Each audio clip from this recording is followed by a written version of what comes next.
Hi, everybody. It's good to be around a bunch of data geeks.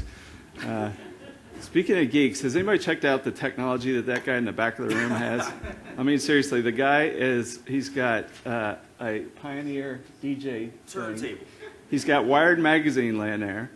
And while he's running all this sound, he's navigating a Martian lander, actually, it turns out. So it's pretty impressive. Yeah. Well, it's my pleasure to introduce Damon.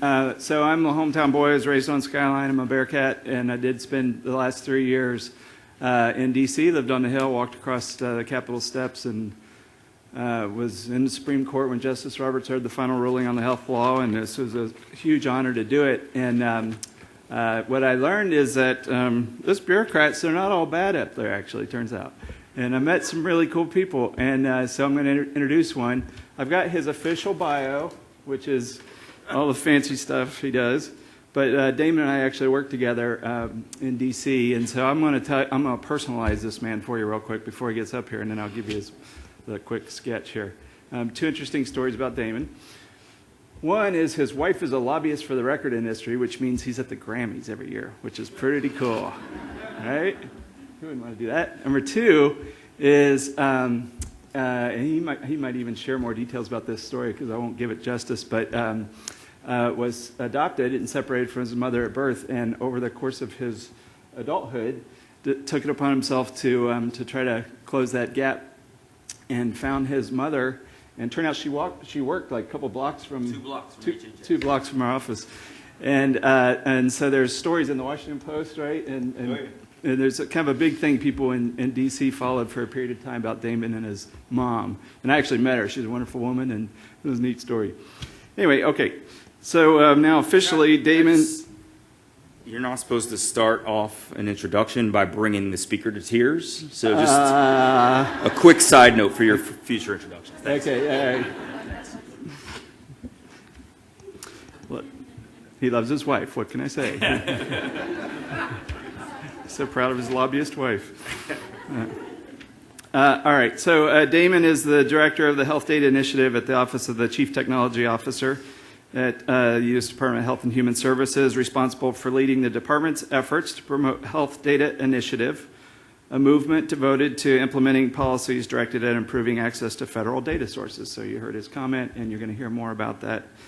Prior to that, he was a special assistant at the Office of the National Coordinator for Health IT, where we worked together, where he joined the department in 2009. He has a bachelor's from Hampton University and an MBA from Loyola in Maryland. So please join me in welcoming Damon Davis.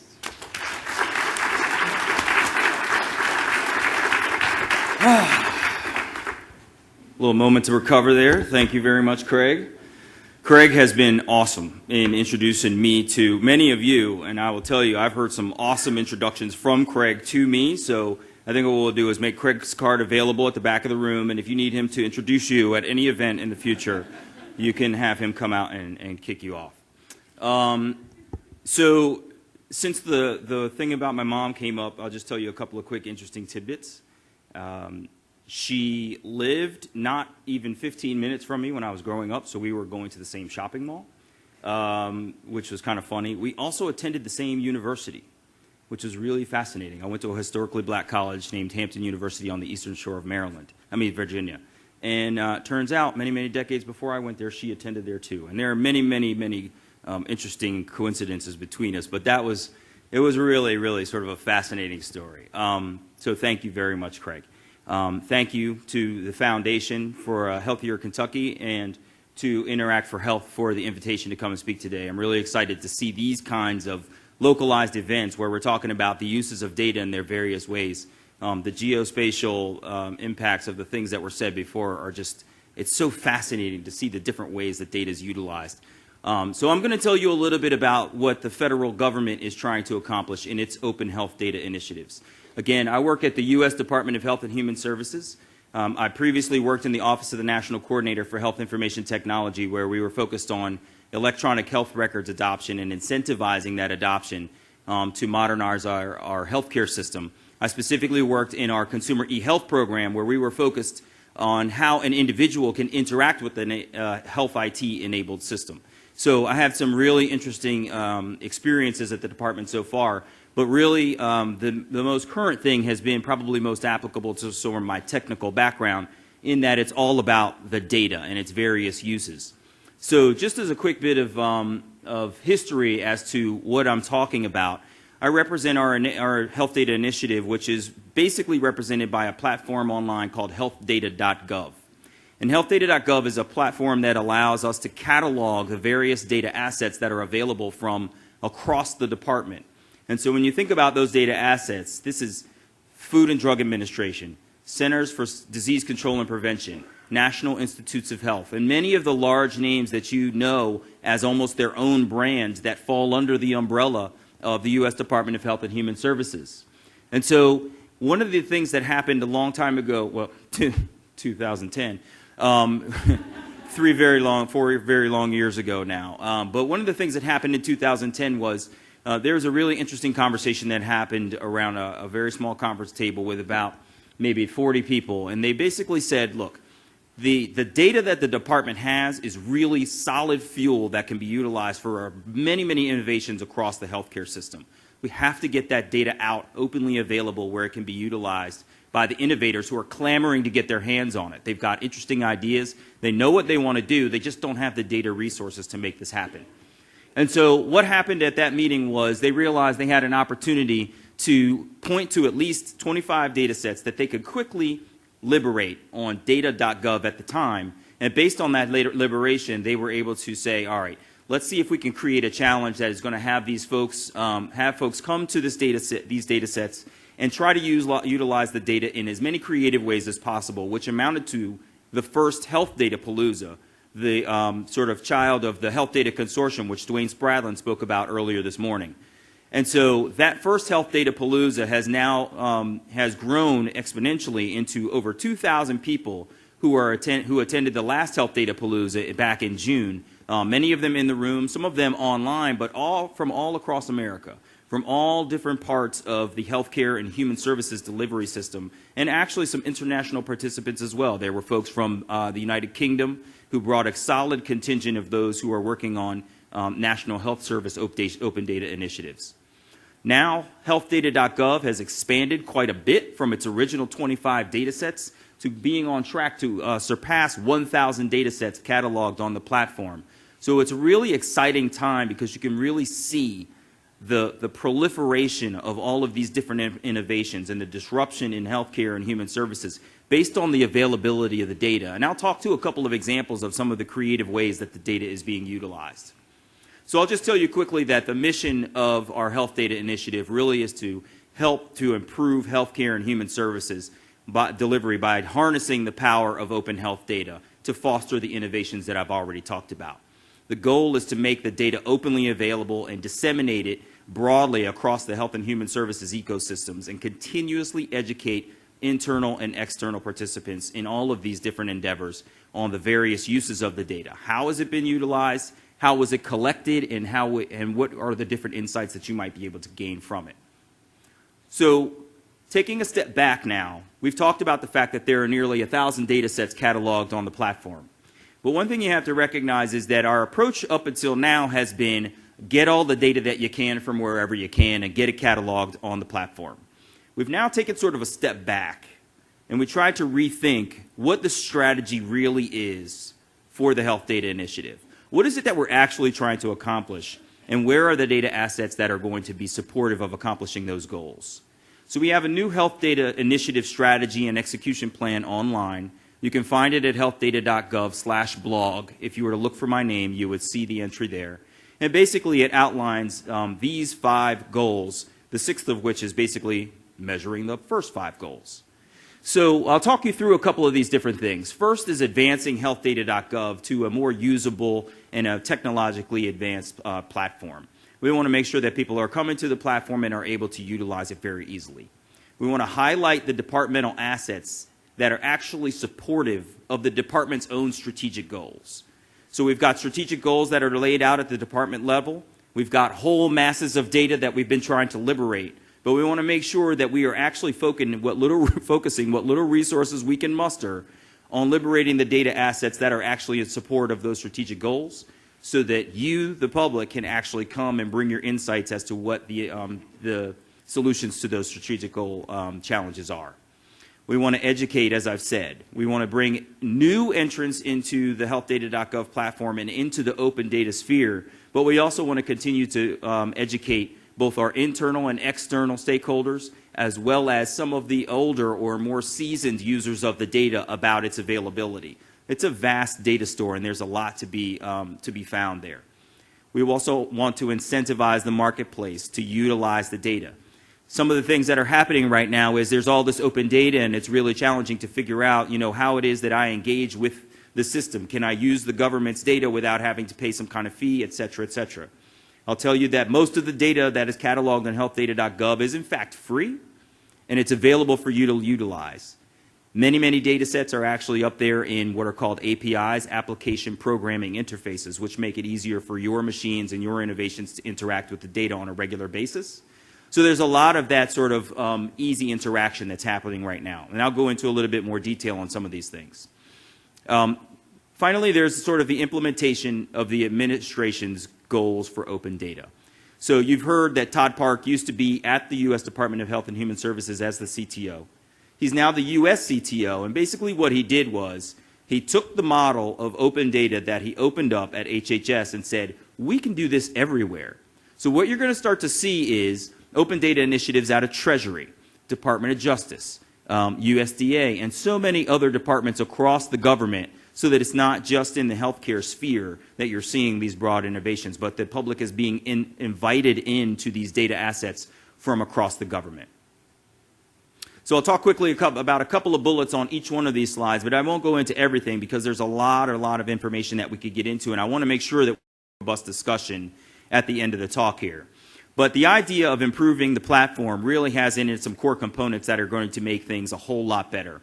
The first of which is improving the quality of the metadata and the quality of the data itself. When you come to the platform, be it that as a seasoned user or as a neophyte to the whole situation, we want to make sure that you have as much information as possible about the data there so you can hit the ground running. One of the things that's happening right now is there's a ton of people who are being introduced into healthcare who have never been in healthcare before, not unlike Dwayne, who said he's been in every other industry but healthcare. So when you come to the healthcare arena, this multi-billion-dollar massive system, we want to make sure that you have the best data possible about the data that you are trying to obtain. We want to have an area for non-HHS data. So there are a lot of cities, local regions, municipalities, you name it, that are embarking on the same or similar health data journeys, right? They're all thinking about open data and the possibilities. And what we want to do with healthdata.gov is create it as a discovery platform for health data resources across America and even into the UK. We have a memorandum of understanding with the UK government. But the idea is to create healthdata.gov as a discovery resource so that you can start to find data from Cincinnati, New York, Philadelphia, you name it. So figuring out the ways that we can sort of help you all to find data that is both local to you, but is also at a federal level is going to be incredibly important. Another piece of what we're trying to work on, as I've said, highlighting the departmental assets that are really supportive of our own strategic goals. So we've already sort of agreed that crowdsourcing and introducing all of you innovators into the availability of the data is going to create all kinds of opportunities to create some solutions for some of our biggest challenges. What we've now coined is a term, because we love acronyms, strategically relevant data assets. And so as you think about these things, they are exactly what I've described. We're going to go throughout the department, talk to the division heads, and some folks that are representative of each division that we call health data leads, who are, again, the representative from their division to the health data initiative, and have a discussion about what actually is the definition for a strategically relevant data asset, and then, after having defined them, identify them, and let's start to publicize their availability as directly related to some of those strategic goals that I've already talked about. We want to further the culture change in the department. So many of my colleagues at a specific level sort of understand that the senior leadership have prioritized open data as a priority for the department. But there are people that I would think are sort of on the front line of a specific project who are actually collecting the data, curating the data. They are doing research on it or what have you, and they have not necessarily thought about that next step that says, hey, I bet you somebody else could use this data for a different insight, right? You've all been in some data, and I've heard it already today, that there have been discoveries that are made. You're in the data, and you had a specific thing you were looking for, but then it kind of took you in a different direction that you didn't expect. And so I like to say that everybody comes at the data with a different lens. So we're all going to see a different data asset in a different way.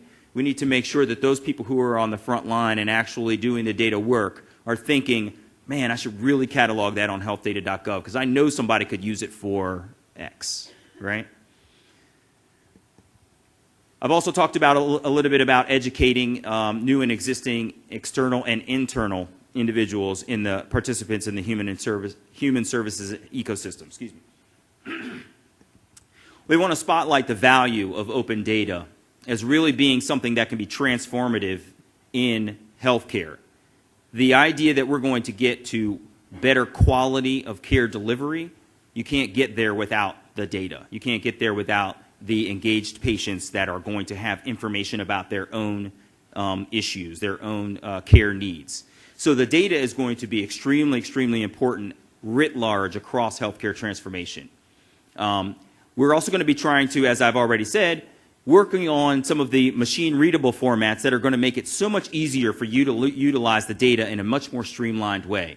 I don't want you to have to set a reminder on your calendar on every first of the month to come to healthdata.gov, download a file, load it into your system, and now you've got a refresh. We want to have machine-readable formats and APIs and all kinds of things that you can utilize for your various levels of granular analytics so that you can take yourself back to focusing on the problem and not getting the data that will focus on the problem.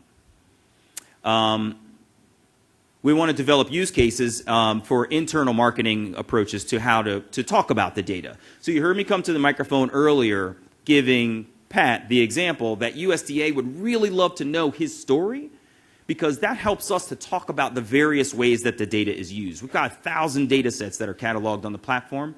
I can't possibly talk about them all, but if I have some really cool stories like what Pat just said, I'm able to make the thing a little more contextual for folks to understand. We're going to enable and incentivize the marketplace in every way that we can. And you may have seen some of these things already. We have challenge.gov frequently has challenges from the U.S. Department of Health and Human Services. As a matter of fact, I think we recently passed 100 challenges recently, which is a pretty solid milestone. So really challenging folks and bringing that attention to the data sets that is going to allow for their greater usage. We want to seek new ways to engage entrepreneurs. We can always come to a room here and talk to entrepreneurs and innovators, but social media and all kinds of other different ways to collaborate with the entrepreneurship community are the things that we need to hear about so that we can be participatory in those various environments. Another piece of incentivizing the marketplace, too, is recognizing that, yes, we have a lot of big health data, but we're not the only big health data game in town. And so there are tons and tons of university-based healthcare data warehouses and all kinds of other data warehouses that are doing deep, deep analytics and finding some really interesting and fascinating insights in the data. But they have also said to us, you know, it would be really great if we could get a hold of a cut of this kind of data. So it has long been held that CMS Medicare data will be really, really valuable in a data enclave where someone is doing analytics on their own patient population. Knowing what was actually on the CMS healthcare claim and was actually charged as what was treated is very valuable in understanding the various treatments that are being imposed on an individual. So those kinds of cuts of data into these various data enclaves are something that we're trying to figure out. How can we lower our own barriers to getting that broad swath of data out into some of these enclaves is what we're focusing on. And then finally, as I've said, the implementation of the administration's policies on open data. There is literally a White House open data policy that basically says, as I've said, all of the departments are going to embark on the same journey that HHS has. And so it's really exciting to hear some of the other departments who are in their beginning stages try to figure out how to model things that have happened at other departments that are more advanced. And it's also interesting to hear the various departments who have already got some advanced open data initiatives think about how they want to take things to another level. So this is an exciting time in government open data, to be sure. Another piece, though, is the Holdren memo on increasing access to the results of federally funded research. So the basic idea is that federally funded research often takes a very, very long time to be published and to actually get access to the underlying data. The memo basically states, we want to streamline that whole process and get the data out to you much easier and faster. And so they've set a threshold of, I think, $100,000 for a research study is the baseline threshold for any research data that needs to be made publicly available within a certain span of time. And so we're trying to figure out more and more ways to catalyze the innovation across the entire ecosystem by making data more and more available. This is a snapshot of healthdata.gov. You'll see that this was at the Health Data Palooza, where Secretary Sebelius was able to give an inspiring keynote speech about the importance of health data across healthcare and human services. I'll just point to a couple of tabs across the top because some of them are some interesting input points for you all to give us some feedback so that we can be more beneficial in our open data initiatives in supporting your work. So the data tab, I think, probably speaks for itself. The blog is an interesting place where you can find all kinds of insights about projects within the department, meetings like this where we will go back and talk about the very interesting innovations that we've seen in the greater Cincinnati area, for instance. The Q&A space is an area where it's intended for you to give us feedback with questions about the data assets themselves. Literally, I'm looking at CMS hospital charge data and I am not seeing X. Can you tell me a little bit more about this? And we'll try to get answers for you as quickly as possible. On the other side, if you're not seeing data that you're very, very interested in, the Ideas tab is the place to come and say, I'm working on X and I would love to have data about. And that is a place for you to submit your ideas about data that you're not seeing, because one of the things that's part of our strategy is utilizing the crowd's voice to help us to prioritize which data assets to go after. With limited resources, we can't focus on everything, so we need you to tell us which things are of most importance to you, and that will help us to prioritize things. So here are a couple of things, a couple of data assets that I'll just highlight quickly that are cataloged on healthdata.gov. Obviously, Medicare data, the Centers for Medicare and Medicaid Services has a vast, vast trove of data. And Medicare.gov is a deep, rich resource. Data.medicare.gov actually has the physical data assets that are supportive of Medicare.gov. The CDC has a query tool called Wonder that I'll get into in a minute. At top right, BRFIS, the Behavioral Risk Factor Surveillance Survey, the longest survey I think that the department has been running for 30 years. And there are several others here from AHRQ, the Administration for Healthcare Research and Quality, and HRSA. And I'll go into a couple of them briefly real quick. So HRSA, they have a repository for HRSA data that provides an array of visual and interactive tools for searching and accessing public health services data. So they go to great pains to try to keep this health data warehouse as current as possible. They have a tremendous amount of information that's available on here, but I encourage you, if you're interested in health resources from across various communities in the country, to investigate the health data warehouse. MEPS is the Medical Expenditure Panel Survey. So basically, this is a survey that goes out to individuals and asks what kind of expenditures were outlaid in the healthcare system. So there's some valuable insights that can be gleaned from this as well. The Health Indicators Warehouse is literally what it sounds like, a data asset that has various indicators of health from across the country based on CDC's surveillance initiatives. And so it meets the needs of multiple population health initiatives, facilitating harmonization of indicators across those initiatives. It links the indicators, which is actually very valuable, and it's something that we're going to try to do more of, linking the data assets so that you can gain greater knowledge across disciplines. CDC Wonder is data for epidemiological research. I was talking to an epidemiologist, Melinda, at lunch today, and so this was what I had in mind when I was talking to you, wherever you might be. It's an easy-to-use, menu-driven, query-based system. But herein lies a challenge. A lot of times, you all, as you try to innovate, would like that direct access to the data. And so grabbing a query is not necessarily going to give you back the data you want. We need to find ways to eliminate these kinds of barriers so that we can gain that direct access to the data versus having this overarching layer that is not necessarily as usable as you would like for it to be. I've hit on the behavioral risk factor survey, and basically this data is collected from all 50 states and the various territories about the various risk factors for health outcomes. So smoking and drinking and all of the things that are risk factors are captured in this basic survey from the BRFA survey. Data.medicare.gov I've already touched on. And I wanted to just point to a couple of the companies that are using the data. Pat, this is where you come in. Department of Agriculture is going to put you on their slide. You got to get in touch with them. And I'll tell you that because just last week I met Purple Binder, the one on the right in the middle. I was in Chicago at a similar event to this one, and I learned about Purple Binder, who is very much focused on the human services aspect of healthcare. So a lot of times we're trying to figure out the health outcomes pieces. Where's the missing link that's going to affect all of these different health indicators for an individual so that they can be in better health? But a lot of times we need to have the individual have access to supportive services that will allow them to be more engaged in their health. So it's that classic example of, do I buy the meds or do I pay the light bill?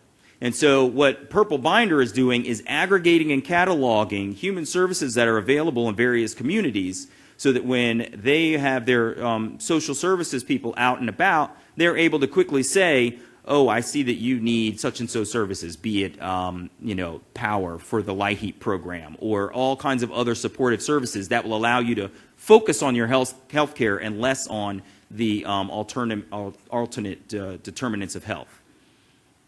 Some other things that are really interesting and exciting that have come up. Well, let me just go back for a quick second because I want to bring home another point with Aiden, the top left. Aiden is an interesting organization because they do something that basically every one of us probably could relate to.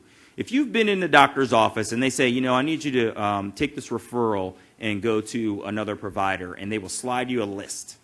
And that list has got 20 different providers on it. Some of them are in your zip code, some of them not. And so what do? You go down the list and find the ones that are in your zip code with a name that feels friendly. You've potentially made a great decision or a horrible decision, and it's like spinning the wheel of fortune. You've got no idea what you just got yourself into. And so what Aiden has done is they've actually taken provider quality data that is publicly available from the department, and they've organized it in a way that when you have to go and make a referral, you can quickly have a very intelligent list of some of the providers in your area so that you can make a better decision about the health care that you're about to receive. So Aiden is providing that kind of feedback for folks, making it so that you as an individual can be more engaged in your health and contribute to your better quality by automatically giving you the information toward that better decision. So I'll advance now to the CMS Virtual Research Data Center. This was an exciting new development that just came out of CMS. This monolith of data that is part of the Health and Human Services ecosystem has actually been sending out hard drives to individuals who have put out a research grant, and they have basically cut the data, shipped it off at tremendous expense, and they've basically taken a step back and said, look, there's got to be a better way that we can do this. And so now researchers will be able to log into this virtual research data center, and they'll be able to access Medicare data at a significantly lower cost. They're going to actually be able to have real-time data versus that I have a cut-in-time hard drive that was just shipped to me from CMS. And it just opens up all kinds of different opportunities and really streamlines the ability for CMS to manage data for research purposes. So the Virtual Research Data Center is a new thing that was just announced out of CMS.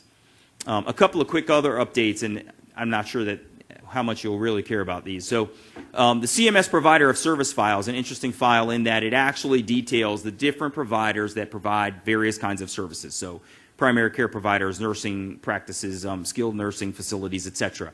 That extract is created from the Quality Improvement Evaluation System database, and basically they're modernizing this provider of service file for easier access. There's a new release of the CMS Data Navigator, so the navigator that I just talked about that has the data that is supportive of Medicare.gov, that Data Navigator is now going to have updated data that is in fact going to be historic. So there was a point in time when the Data Navigator was set up and they were able to make all of that data available very easily. They're now going back and retroactively fitting some of that data. And Socrata is working with Medicare to obtain some of that archived data. Lastly, the FDA has an open data initiative, and I just want to sort of paint the picture of what it looks like in terms of open data across the department. FDA has its own open data initiative where they are basically looking at Freedom of Information Act requests to drive their own open data initiatives. So they're thinking through what is it that people are actually using the public mechanisms most to ask us for, and let's just get it out there and stop repetitively answering that same question over and over again.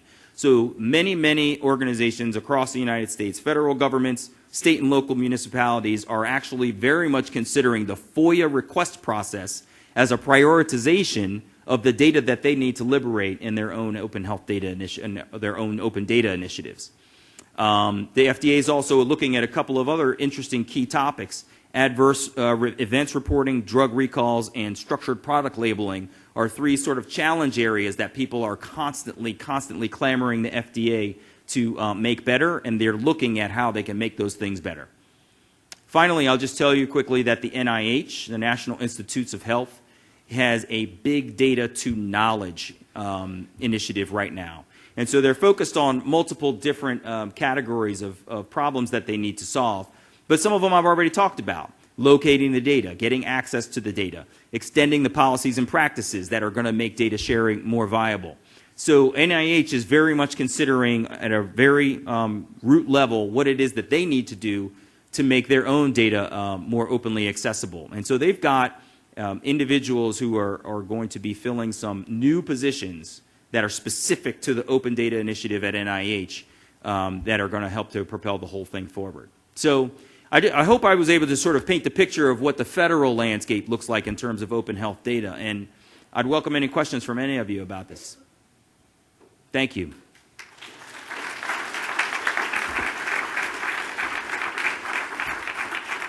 So I'm looking at Jennifer. Where are we on time? We have time for a few more questions. Yes? Yes? Yes, she's saying yes, and it's good to know HHS is focused on its websites. It's, Does this laser work? This week I haven't, I'm not sure if it's been more fun poking fun at my HHS friends about the website or my friend that lives in Toronto about her mayor. Okay, question here, sir. Go ahead. The number one question I have is related to health data quality. And, you know, it's great to have 1,000 databases, but unless the healthcare quality or the health information there is truly accurate, and from what I've seen, that data collection process is not very clean. What kind of quality control is there on the data side? Yeah, it's a really good question, and it's one of the things that we're working hard on. So you heard me say earlier that there was very much a sort of catch as catch can, get as much data out there as possible, and now the quality of the data is something that we're trying to circle back to. So in recognition that we don't want to make the perfect be the enemy of the good, right? Get some data out there. And then we need for the public to sort of help us to prioritize where quality needs to be improved the most. But that's certainly an initiative that we're working on. And so recognize, too, there's probably 18 different divisions within Health and Human Services. So it's a massive undertaking to you know, really improve quality writ large. But it doesn't fall on deaf ears that that's an important initiative that we need to work on. I just realized you don't really need a moderator, so I'm going to sit down. But Jennifer, can you just tell us how much time we have, because we don't see clocks? Oh, you're right there. Okay, perfect. So keep an eye on this crowd. All right, one more. Go ahead. This is quite a step forward for the federal government in terms of data access. So you talked about how you distribute this data and the story of sending a hard drive.